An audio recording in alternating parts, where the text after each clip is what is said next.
Um, Without further ado, here we go. So part of the, I'll start with the coaching side actually. So yeah, Coach Chris mentioned that it's 13 years here at Laurentian. I was lucky enough to be assistant coach on the junior national team with Greg Francis as the head coach and Peter Gretsky, who are two guys that I played with on the provincial team Ontario and the national team in the Olympics. And then a couple of FISU games as an assistant and a head coach last summer and some guest coaching. For people that don't know, the FISU games is basically an Olympics for university age athletes, and so you get used to the athletes village and the cafeteria style, which obviously will be different from what it is now, but and really to get to practice so that you can be successful once you get to the Olympics. So great experiences in that action. Then we go on to the playing experience, and I mean, you see 10 years, I played over 10 years professionally overseas, 100 games over with the national team, Pan Am Games, World Championships, and then ultimately the Sydney Olympics. And I think you can see an underlying theme here from my playing experience and coaching experience. And it kind of comes back to what we're doing here is that I really valued, as a coach specifically, playing against other countries and seeing the different styles of play and the way they run things and maybe some ideas that I could bring back to Laurentian and help our own Canadian national team at the time, what we could do to get better. As a player going to different countries, that was more the necessity and following where your contract is, but nonetheless, you still learn different things from each country I played in. So if we go back even further than that, we start, when I first started basketball, it wasn't my primary sport. I played hockey right up until competitive hockey, right up until university, and then decided to make hockey, and to put it in the back burner and make basketball my front runner. So I still played all the way up, but I wouldn't say that I was technically sound in the skill sets as most of the players were, and definitely not even close to what players are today. But what I did have was a compete level and a competition level, and that desire to win. I kept that with basketball and just kept trying to learn, new things and really trying to improve my game. And so, I'm going to talk about shooting here and my early stages of shooting. I really, and I find this is valuable for players now and for all players, is trying to find somebody to emulate and to mimic and especially with shooting, right? So find a shooting form that you like. I won't go too much into the technical. There's all kinds of things out there. Dave Love does a great job of explaining it and really getting people to hone in on it. But just watching somebody do it. So at a young age, I watched, and the best shooter I had seen was a guy on my senior high school team, and he shot the ball from the left side of his body and kind of brought it around to the front. So that's where I started shooting. And even though I had some great experienced people in my own house. My sister Janet played basketball, and my sister Carolyn played basketball at a very high level, both of them, national team, and Carolyn won back-to-back championships here at Laurentian. I chose to look outside and try and do it, and soon realized it wasn't very good. But luckily enough, throughout my career, I had some unbelievable coaches, and some of Canada's greatest coaches ever that I've been touched with. So at a young age, Dave Smart was my club coach.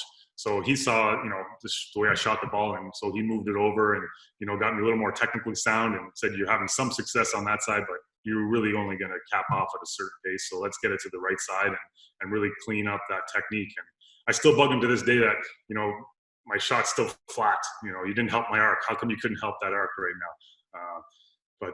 So that was great. I think that just gets back to just trying to find somebody you can emulate that's successful. And at a young age, I didn't do a good job of choosing that. And to further that point, I loved watching UNLV in the 90s, 91, and how fast-paced they played up and down the floor they played. And our high school tried to play like that as well. There was no shot clock, but we still kicked the ball and we tried to get out. And I always looked to Larry Johnson as a guy that I loved to play and loved to watch play and hope to play like. And we're not the same. He's 6'6", 6'7", strong build.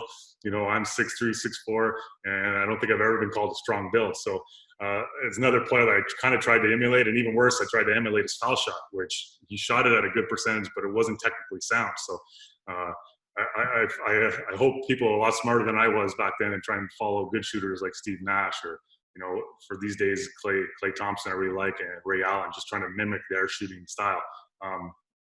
But going through high school and then joining to Laurentian, I was able to get, and this kind of next slide here gets me back to the topic here, shooting, right? I think technique here, obviously this isn't scientifically proven or anything, but technique 6.7 and confidence 93.3. And I think when I came to Laurentian University, and I was, again, coached by one of one of the better coaches, great coach in Canada, Peter Campbell.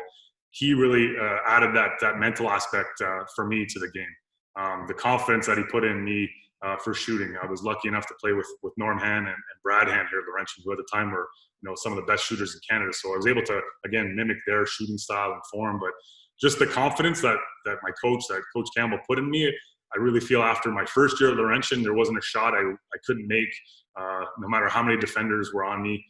Just that confidence just kind of oozed from him to me, and it really helped my shooting percentage, a lot better, and really helped my game. And even right till the national team. So I still remember in 2001, playing at the qualifying tournament in Argentina, and we'd already qualified, but it was a bronze medal game, and it was late in the game, and Steve Nash, drove to me and kicked to me in the corner, and I caught and shot a three and made it.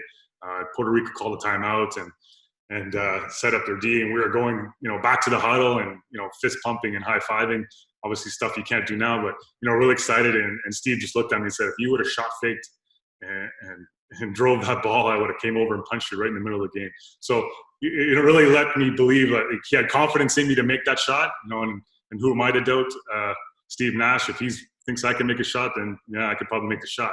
So he really gave me a lot of confidence. But on the other side of that, there's not much time left in the game, and we're up by a little bit. And coming out of the timeout, Jay had set up Jay Triano, who's another coach, obviously one of the greatest coaches in Canada. Again, was my coach. He set up our defense and how we can get a stop to then maybe win this game. Walk out of the timeout, and he grabs Todd McCullough and myself and pulls us aside and said, "Look, guys, remember, right? So if you guys get the defensive rebound, let's make sure we can get it to Steve as fast as we can. So Steve's at the foul line, not you two guys." And so Todd and I just looked at each other and we're like, "Yeah, that makes sense. We'd rather have Steve at the foul line as well." So point being, like, as a coaches, you want to give confidence to your players, but let's make sure we're giving them confidence for shots they can make and shots we want them taking. So here at Laurentian, we've tried to over the years, and like most programs, we try and get the guys to stay in town throughout the summer. For us, it's just easier.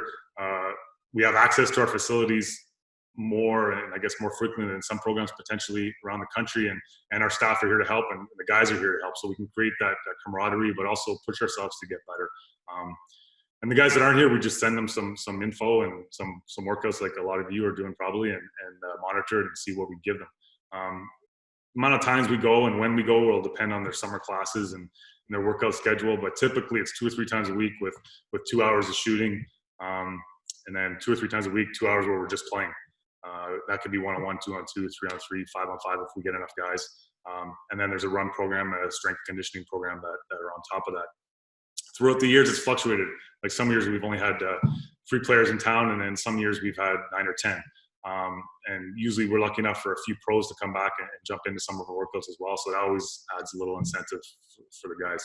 And so it still comes back to the confidence. And I think this is where we really get the genuine confidence, is from the repetitions. At some point in the summer, you're going to get hot and have a day where everything goes in. And it's a great reference points for players and coaches that are seeing it to really help them during the year to be like, yeah, you remember this? You're hot right now. And it's foolish to say, but it's like the more it happens, the more it will happen. And I joke around with my guys now when we play. It's like some days I go in the gym and I feel hot. That doesn't happen very often, but I know it's going to be a good day. But it's just that feeling you get, and it'll happen more and more. So here's just the way we kind of break it down in the summer. We have our reps competition and then our drills, our competition drills. And the reps competition are basically situations that will get shots in the game. We'll break it down at times in individual workouts, or if we have groups of 2 or 3 where we can do it right within our offense and get reps up that way. But a lot of these are kind of the same way. The competition, they could be more just on timed and how many you can make type of thing. But here, so stationary, obviously, they're basically self-explanatory. All right, transition, I'll let them get a little bit of a jog to half, but then make sure we're sprinting in from half, so it's a lot of game simulated. On the move, we'll see in the drill below or after. And then pick and roll, you can do it for posts or hitting the guard and really get your guard skills to work on those passing to hit guys. And then, right, pin downs, flares, fades, right? Shot, fake, and shoot, which I don't think you see very much, but that's a tough shot to make, and guys can make that, then they're shooters. And then shot, fake, and relocate. So either relocate with a side dribble or a step back, either way. Rhythm shots, and then some ball screen actions. The competition drills will mostly show you in a diagram, so we'll just go on from there. So on the move one, we're basically simulating. So what we do is a baseline drive. So if a player's coming from the baseline here, and then this guy would drift to the corner. So that's what we're kind of trying to simulate on the move on these ones. So player's going to start here, and you're going to sprint, right, showing that target hand, ready to catch, foot down, feet down, and go. And I don't harp exactly on what footwork I want, but if you're in a dead sprint, I want to see 1-2 step. If you're on time with the ball getting to there.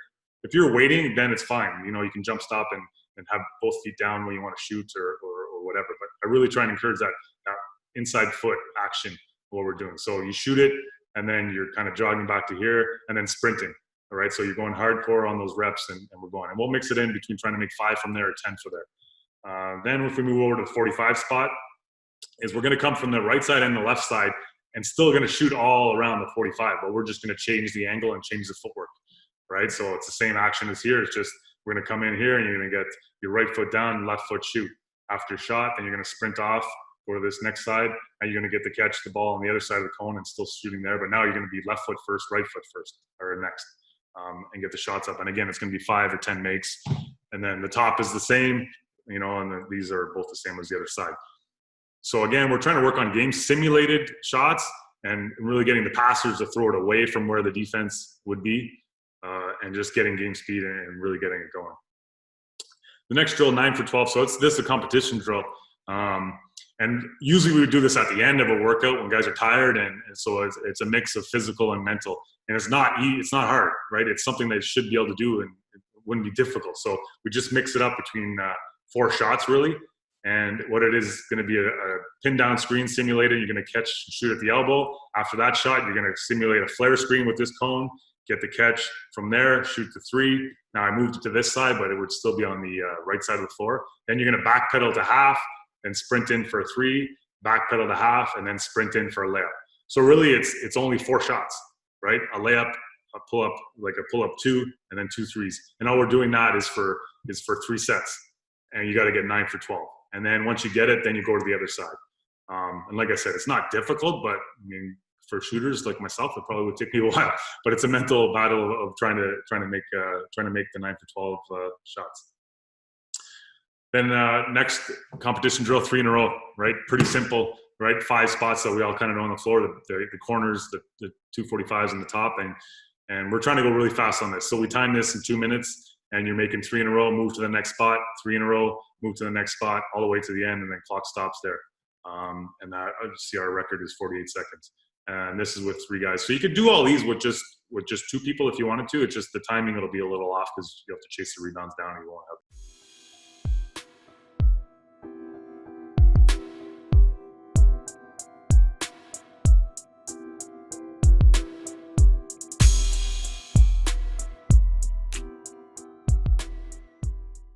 As comfortable for the shooter.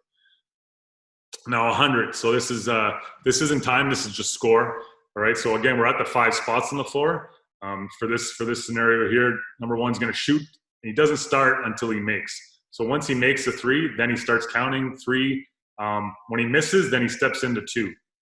Keeps shooting until he misses. Then he goes to 45, shooting 3s, misses, steps into 2, keeps going until he misses, and then he keeps going through all the 5 spots until he misses. And you're adding it up. 3s are 3, and 2s are worth 2 in this drill.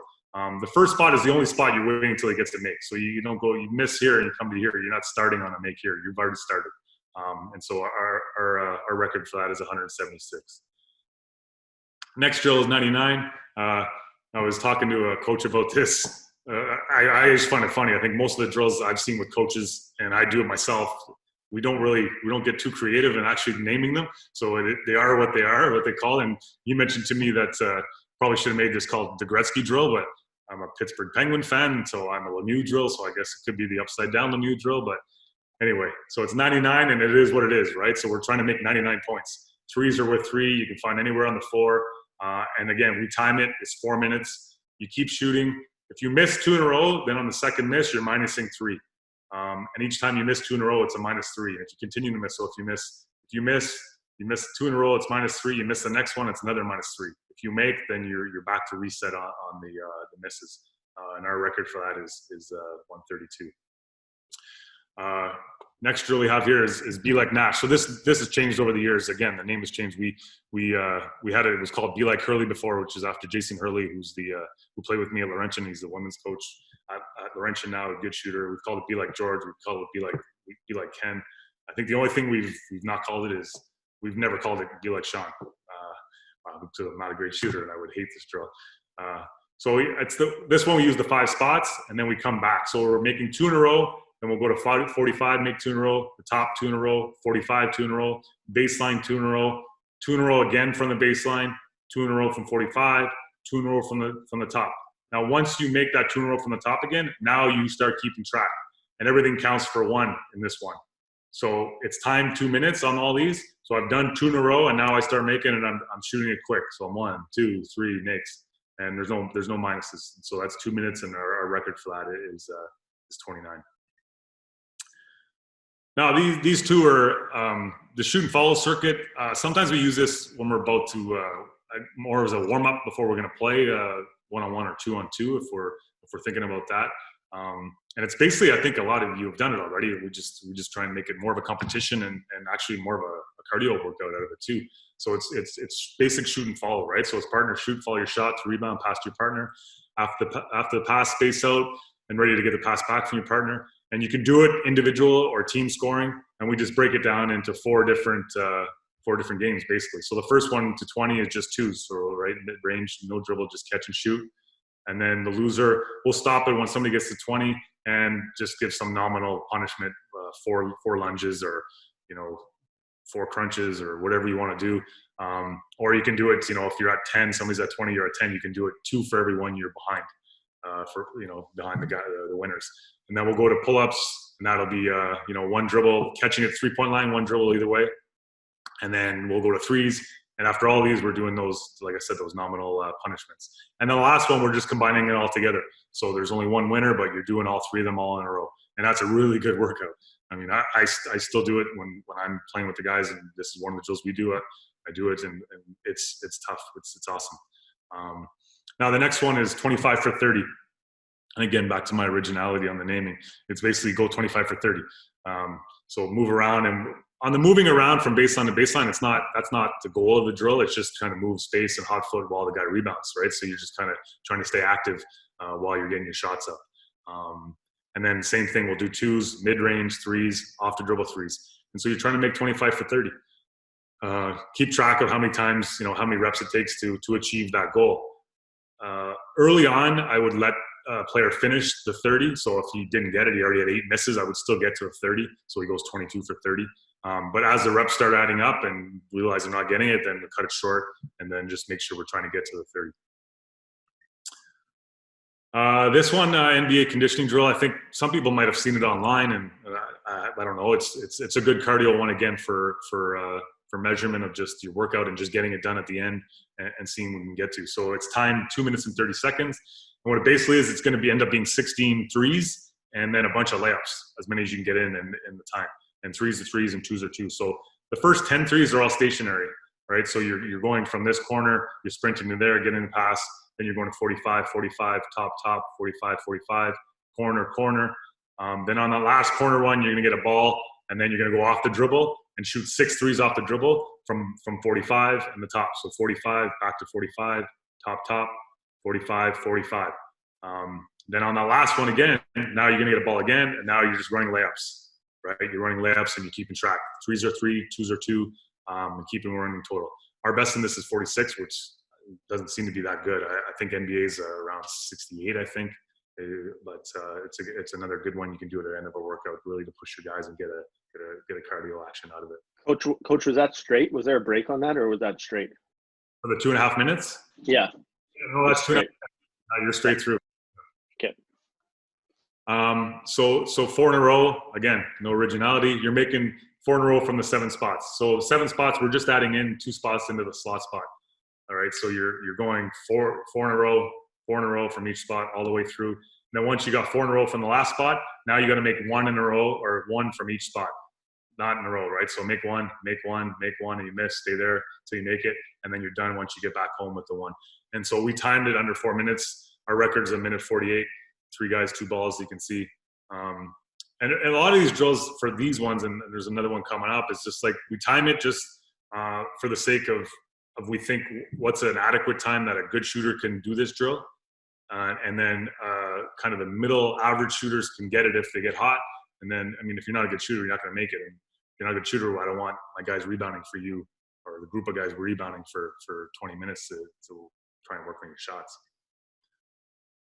Ray Allen shooting, this is another one that's timed, again, for reasons of for time management. We've done it before where it's not timed, and I mean, you could not end up finishing it. So we try and put this one limit on 20 minutes and see where we go. So this is a long form. We have a short form as well. So this one is only 2 players, 1 ball.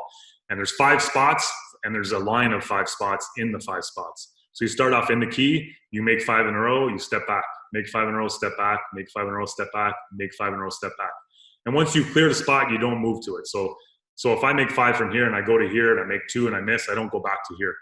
I'm stay on that spot. So once I've cleared the spot, it's done. And then once I'm done from there, then I'm going here and 5 in a row there, all the way a line, all the way in the line, all the way in the line. So that's a really good drill to get lots of shots up and lots of reps up. And our record you see is 11:30. Now the shorter version of that is just making 1 in a row in the line. So I shoot here, I make it, I step back. I shoot here, I make it, I step back. I shoot here, I miss it. Now I got to go to the front. And so I got to make all 5 from there, and then go there, go here, go here, go here. And that one we time is only 2 minutes. And it's a good form stroke workout. Now here's more of, I guess you'll see later, my handwriting's not great, so I typed a lot of this stuff in. But so this is just one of our workouts throughout the week in the summer. All right, so we would add a lot in these things as a warm-up, a mid-range 5 spots, either just getting, making 5 from the 5 spots from 2, or even inside close in the key, one-hand form shooting as a warm-up drill, and just trying to get something warmed up a little bit to get your stroke feeling good before we get into this. So this day we just went to 75 stationary makes, transition makes, shot fake off the dribble, and then the guys got to report their misses. And then we got a percentage at the end of the day and show the guys, hey, he won today. You weren't close, and just get that competition and that battle of who's winning and who shot well. And then this one we added the end of the day off with a 99, right? So the X mean he didn't finish it in the 4 minutes and didn't tell me actually what score he was at. And then the workout number 2, you can see here. So we're on stationary, 75, and then we did off the move. We did 2 reps of making 5 from that off the move drill, and then the shot fake off the dribble, and then transition. So sprinting in, finished it there with 230 makes. And then this one's a little bit more complicated in ball screen lifts, same side lift, pin down screens, flare screens. And the pin down is more, it could be like a stagger. You're simulating a pin down screen or a stagger screen, right? And coming off, getting that inside foot and rising up and shooting it. And then we finished off with stationary, see what our cardio is like at the end and percentage wise. And then another one stationary, 75 makes, and then off the move, transition and foul shots. And then 12-minute drill, which it didn't have a diagram on it, but pretty simple. And this one, you actually don't need anybody. They can do it on their own. So everybody has a ball, and you're shooting threes for 2 minutes straight, and they all count for 1. Rebound, get your ball back to the 3-point line, right? So you're chasing your own rebound back to the 3-point line, catch and shoot. So you do it for 2 minutes, then you have a 30-second rest, and then doing it for 2 minutes again. So you have 5 sets of 2 minutes with 30-second breaks in it, and then record your score. Now we'll get into a little bit of the competition days. This one's another one similar to the shoot and follow circuit. This is just a full court drill of it. So we all start with a ball in center court, and first to make 10 layups, right? So you make a layup at one end, you're going to sprint to the other end. We have to rebound, sprint to the other end, back and forth. And again, stop, do your lunges for whoever lost. Then we'll go to mid-range, so pull up outside the key. Then we'll go to threes, and then we'll go to 30 and doing all the above for those things. Then that would be something we would lead into doing then one-on-one. It's a good combo right into a one-on-one drills, right? So one-on-one full court where threes are 2 and twos are 1, first to 5, right? And get the ball out of the mesh and just really just getting it out and getting that mental aspect in and pushing yourself. And then in the half court, we tend to play it maximum 2 dribbles is what we do. So we start at the top, and then we go to both 45s, and we play dribble max. Like I said, 2 dribble max and 3 spots and best of 3 and first to 11. And you can mix in with different guys, right? So you get scored on, you're off, a new guy comes in, so you can do it with more than just 2 guys. I used to do this with I used to do this with Steve Nash actually in the summers. That's where I got it from. Playing with Steve in the summer for, was it 4 summers we played together, and we typically played this every day as a little warm up actually. Before practice started, he would come in the gym and just grab a ball and we'd play. Now another competition. So this is more of just our competition day. We started with stationary, and then we went to 3 in a row, 4 in a row, be like Nash, 99, NBA conditioning, and then stationary to end. So we bookended it with stationary just to see, what the percentages, how they dropped for that day. And then the next one is another competition day where we mixed in everything. And the 5 swishes timed, we timed that 5 minutes. And again, it is what it says, right? We go to the 5 spots on the floor, and you got to make 5 swishes from a spot before you go to the next spot. And we timed that for 5 minutes. And here you can see, all these, you can see if the X is there, the guy didn't finish it. The 4 in a row, he ended, this one ended at the 5th spot or 7th spot. And that's just the mix of going around on. Now here's more, one example of our skill workout. You see that starts with the ball handling. I think we're all doing a lot of that right now. The players should be able to get a lot of video online for guys that are doing great things with it. So ball handling and stationary, we typically change it up a bit in the sense that we'll do 20 high and 20 low and 20 normal height of our dribbling. I don't know why, just to work on it, different actions and different ways you're going to dribble, and really pushing as hard as you can. And then, all the moves that everybody kind of does. And then the 3 sets of 7 crossovers is really just crossing the ball over 7 times as fast as you can in front of your body. And those are all normal height. Then between your legs 7 times, behind your back 7 times, and then three times, and then switching it around and doing 7 sets of just one. So the last one is more similar to what you would actually do in a game, right? So a crossover between the legs behind the back, and even that is a lot for me. I kind of like just a double move, but we practice that to get it going. And then here, so this is right side and left side of the floor, but they're both the same thing. And this is simulated a side ball screen, so there's nobody in the corner, and we're rejecting the ball screen. So we'll take it down a little bit, change the speed, come back to the screen, and then right at the point of the screen, we're going to reject it back to the baseline on the right side of the floor. And then these are the different finishes we're going to practice going through on it. And here there's still a pull-up baseline, and there's still a reject 3. And then we're actually going to use the screen and do the same finishes. Not a lot different. I think if we have a certain amount of guys, and especially if I'm there, I'll try and be the guided defense, let's say, and so they got to read it on these ones. And then even at the end, then we'll do it where they just got to read and try and score on my guided / pylon defense. And then we'll do all the same thing on the left side of the floor. And I know this is guard oriented, but we still do, our posts will do these actions too. We'll change it up a little bit in the sense so that they won't shoot the threes or they'll do some different things in that sense, but I still want them dribbling the ball and still working on their skills in that sense as well. And here's another skill workout. Ball handling, 2-ball passing series, which I think a lot of you have seen online, and we've mixed in a 3-ball with it too. So the players just literally sitting there with 2 balls, and we're throwing another ball in, or if it's a 2-ball one, you're dribbling and getting a pass from the other person back and forth. And so there's a series that we'll do with that. And then cone layup, make 3 series. All right, so basically it's set up like this. There's 4 cones, and you're dribbling 2 balls around all those cones. And at the last cone, you're going to dribble really hard on both of them and pick them both up. And then you're just going to change the finishes. So the first one on this side is going to be a left-hand layup, right? Normal footwork, left-hand layup, extend. If you can dunk with your left hand, then guys can dunk. And then the one after that is going to be the same thing. And now we're going to go on the left side still, and we're going to go right-hand layup. So the defender is basically behind you, and you're extending it out, the ball in front of you, so it's as far away from the defender as possible and getting it to the rim. And then we'll do Euro step, right? So a long step with that left foot, step across with your right, and it basically ends up being like a reverse layup with your left hand, and then finish with the right hand with the Euro step. And then we'll go back and we'll do it all again with just 1 ball and just 1 make of 1 ball.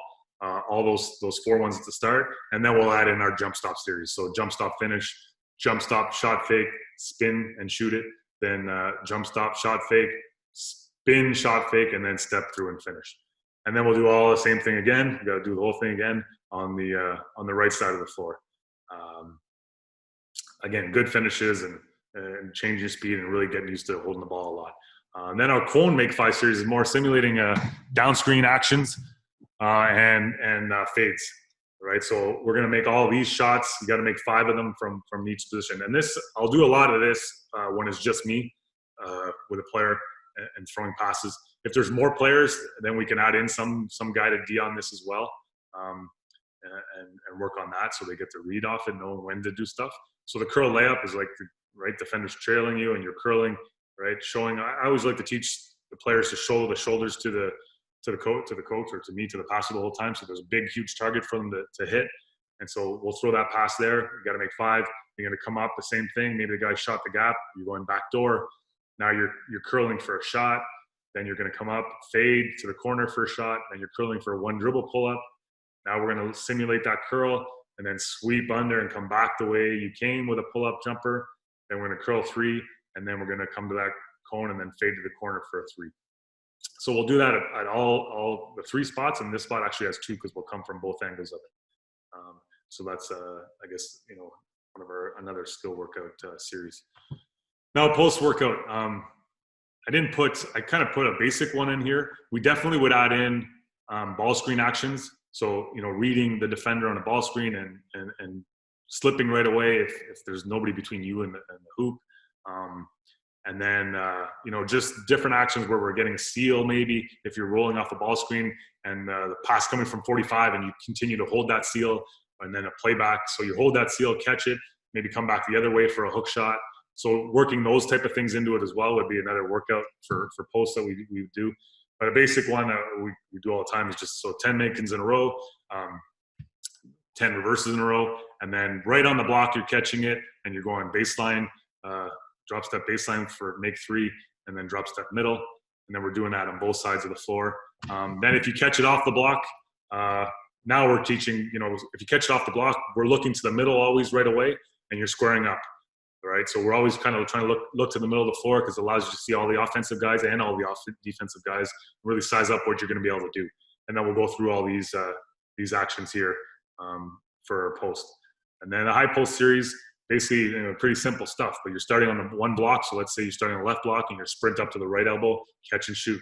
Or you're sprinting up to the right elbow, then you're catching, sweeping back to the left and really doing a power jump stop. And if you can dunk, then you're dunking, or a layup, and then getting into our jump stop series. And again, adding in the guided D if we have numbers. This will just lead us into, it's the one-on-one, same thing we did with guards. We'll do it in the post, right? One-on-one, first to dribble, self-toss the ball and play.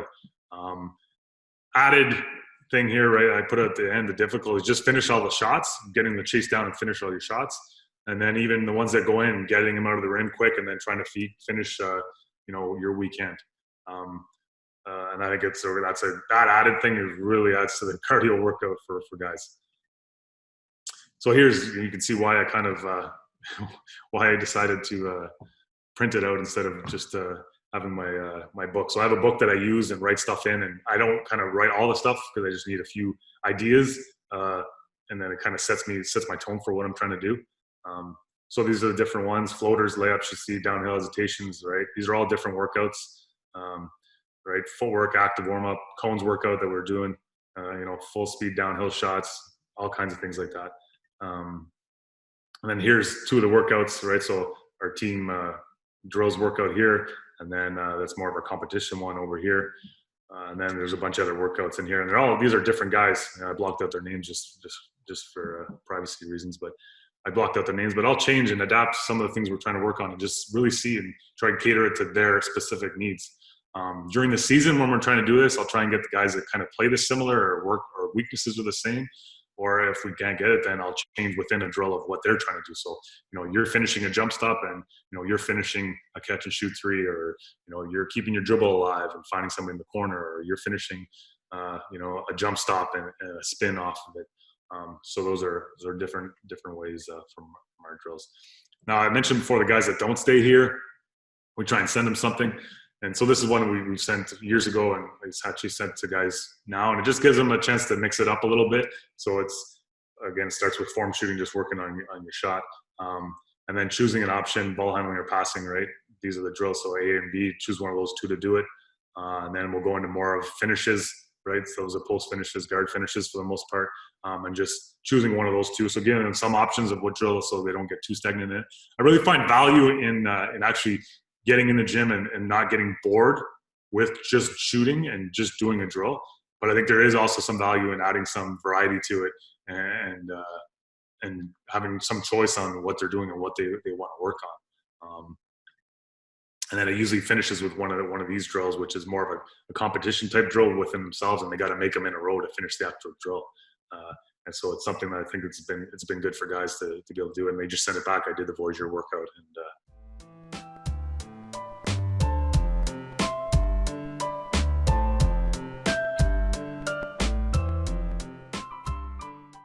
we're good to go.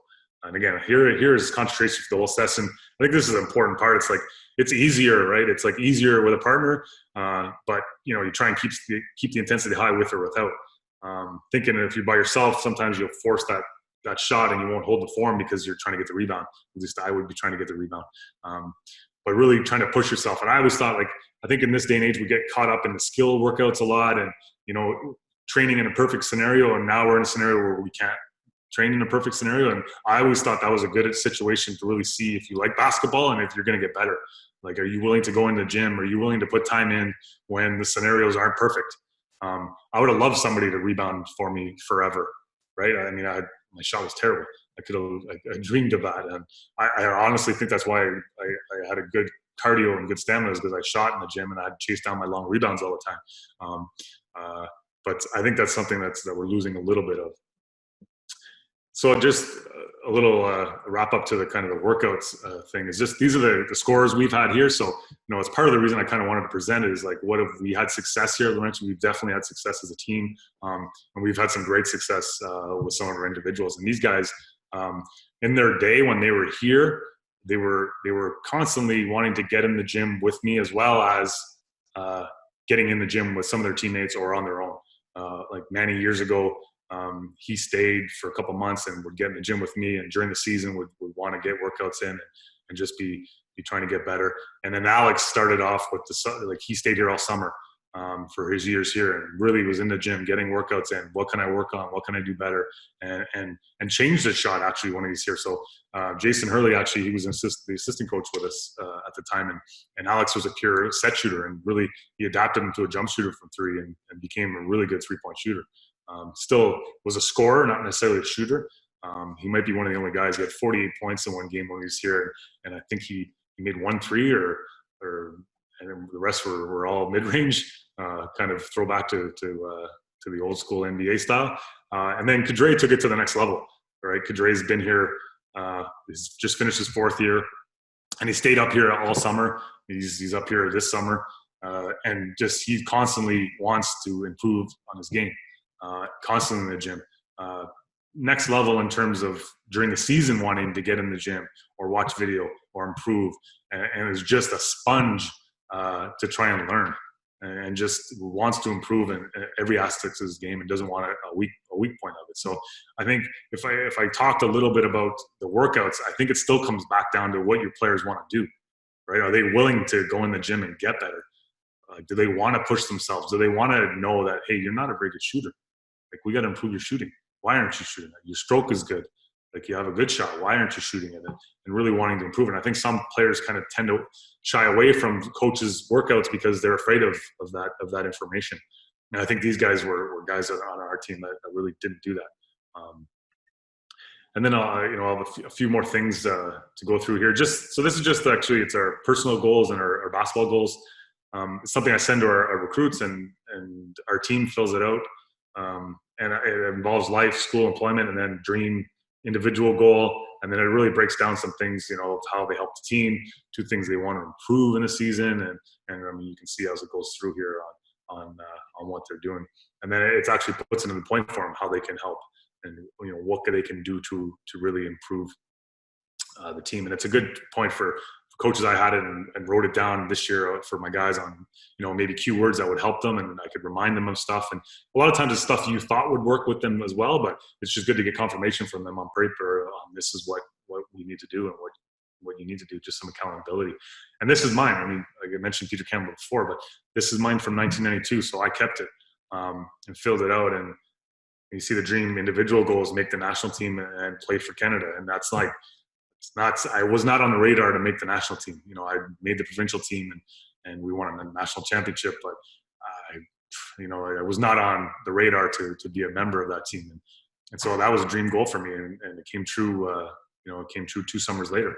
I made the first time I made the national team was in 1994. I was, again, great coaches, Dave Nutbrown and John Doerr were my coaches, and they gave me an opportunity, and I really just ran with it. And I think it was good just to reflect. I found this. I just kept it because I thought it was important, and I really enjoyed it. And just to see what I had, right? Be successful in family, live comfortably, be happy, get a degree in commerce honors and sports administration.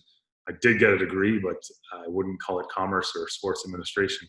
And sports agent or marketing director, mutilation, anything involved with a business side of sport. And obviously that's not it. I'm a basketball coach, but it's in the sports side, and I'm involved in sport.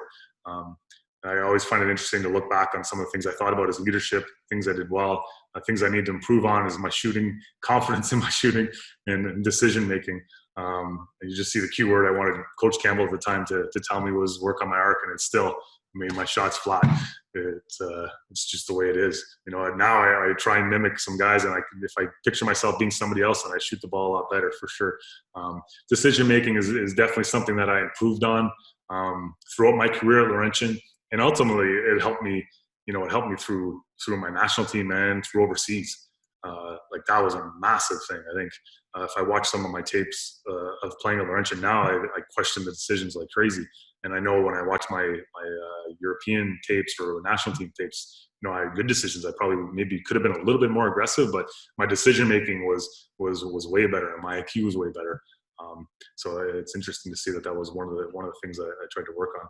And then I just wanted to kind of finish it off with this is just we talk. I mean, everybody's watching The Last Dance, and there's that competition aspect, and we're all trying to win. And I enjoy the fact that we're doing this, and we're kind of letting down our guards, so to speak, and we're not afraid of showing what we're doing that it could cost us a game or something.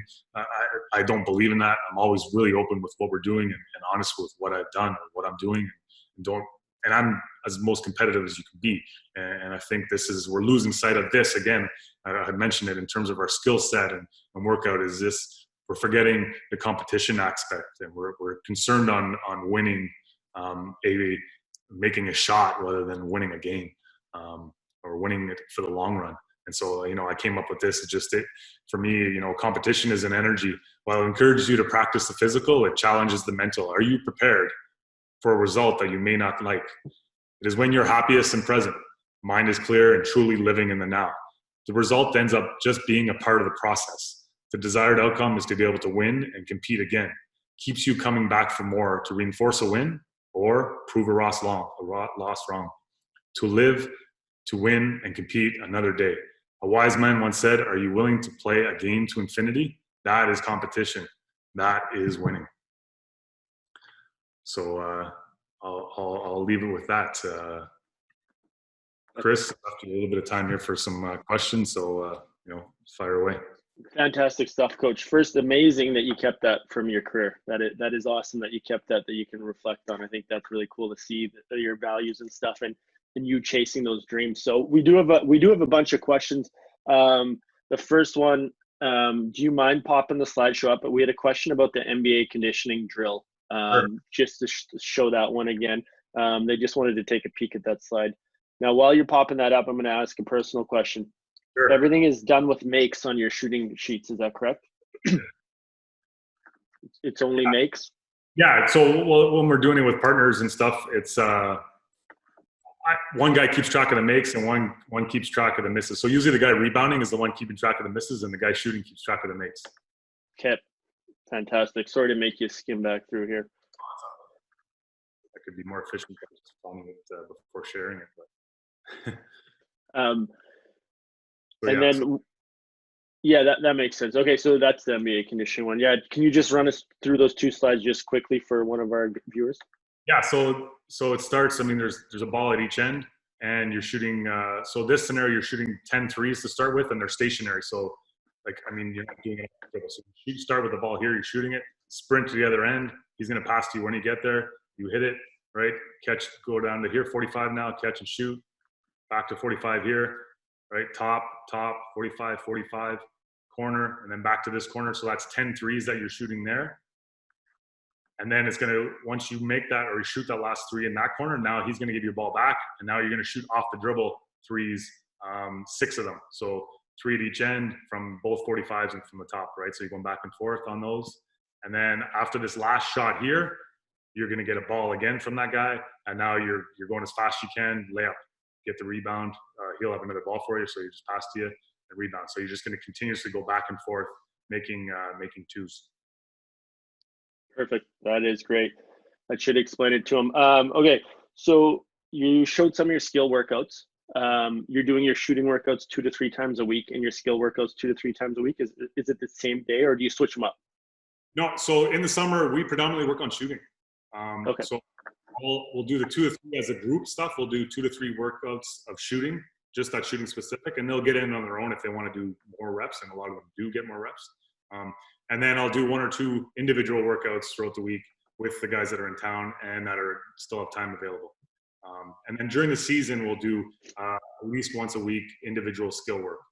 So just in terms of the skill work aspect in the summer, it'll be more reps in terms of getting their shots up and making lots of shots and getting confidence in shots. And then we'll work on the ball handling and stuff a little, probably the second level. Because one of the things I think about is as a coach, I love all these ball handling skills and these drills, but we're not going to use them in the game very much, right? You're just kind of getting comfortable with the ball.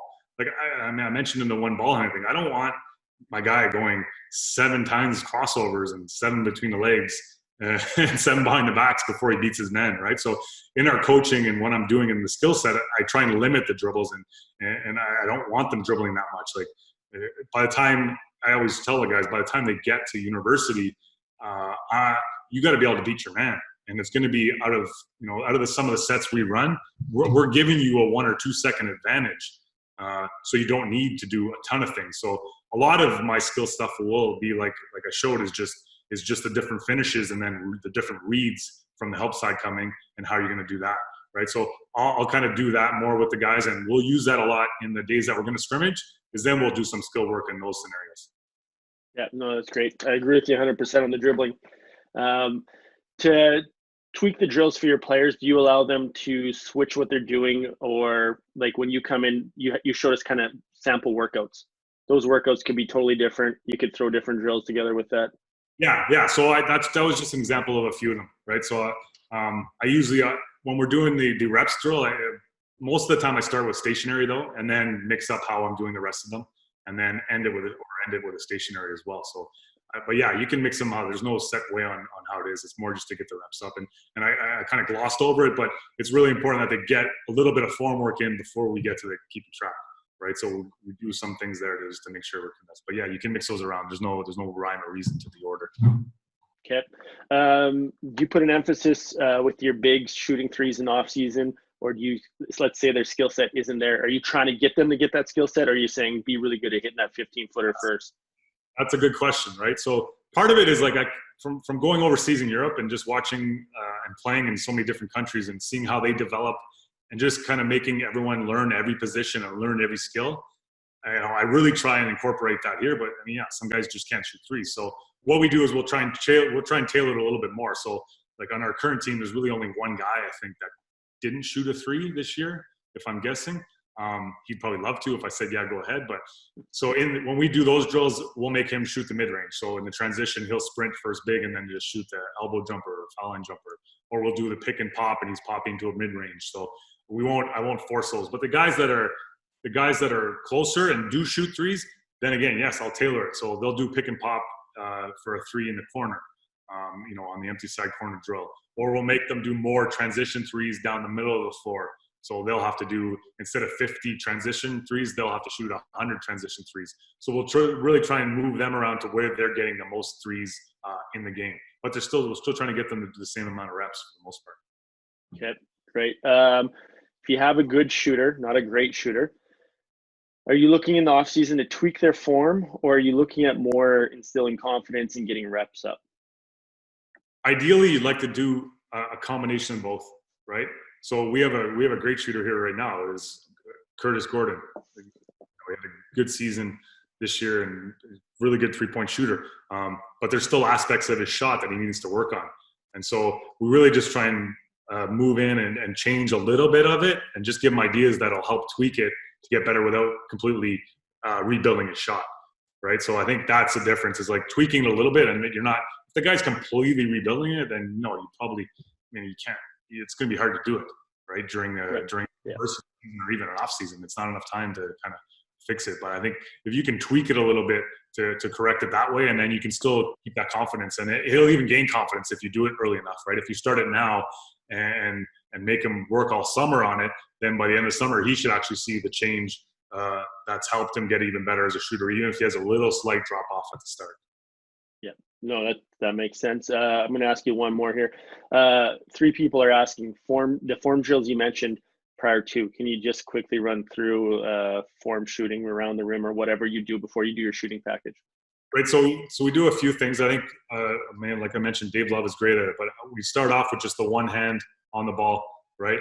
And just in the key and just working on the form that way. And a lot of times we'll do that one for swishes, right? So we make 3 swishes or make 3 in a row, and then go to the top of the key or top of the charge block circle and make 3 in a row. Then go to just the opposite block and make 3 in a row.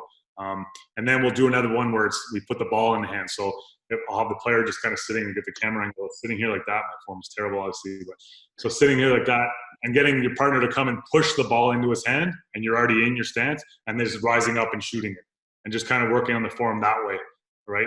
Moving up like that. So those are the ones that we kind of key on. And then we'll do some rhythm, which I didn't touch on that much, but some rhythm shots, I call them, is just the 1-2 shot. So you're on the move, and we'll do that from really in close. So I'll start, let's say, on the left block, and I'll get my partner to pass the ball, a bounce pass towards left 45s, for instance, in really close. And I'll come and get left foot down, right foot down, and rise up for my shot.